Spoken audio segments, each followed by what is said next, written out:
Hello বন্ধুরা, আজকে আমাদের রান্নাঘরে তৈরি হচ্ছে জিভে জল আনা হাঁসের মাংস।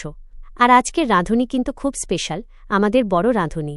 উনার হাতের রান্না খাওয়া কিন্তু ভাগ্যের ব্যাপার। ধীরে ও স্পষ্টভাবে প্রথমে হাঁসটি পরিষ্কার করে আগুনের তাপে সেঁকে নিয়েছি যাতে ছোট লোমগুলো চলে যায়। এরপর পিস করে কেটে ধুয়ে নিলাম। কড়াইতে লাল করে আলু ভেজে তুলে রেখে সেই তেলেই পেঁয়াজ আর তেজপাতা দিয়ে 2 মিনিট ভেজে নেব। কষানোর শব্দ বা দৃশ্যের সাথে এবার পানিতে গোলানো লঙ্কা, হলুদ আর রসুন বাটা দিয়ে মাংসগুলো ছেড়ে দেব। পরিমাণ মতো লবণ আর আদার সাথে আমাদের স্পেশাল সিক্রেট মশলা মিশিয়ে ভালো করে কষিয়ে নেব। সবশেষে মিট মশলা আর গরম মশলা দিয়ে ঢাকনা দিলেই দেখুন কি দারুণ কালার চলে এসেছে। সমাপ্তি। সবশেষে প্রেসার কুকারে পরিমাণ মতো পানি দিয়ে 5টি সিটি দিলেই তৈরি তুলতুলে হাঁসের মাংস। ভিডিওটি ভালো লাগলে আমাদের পাশে থাকবেন।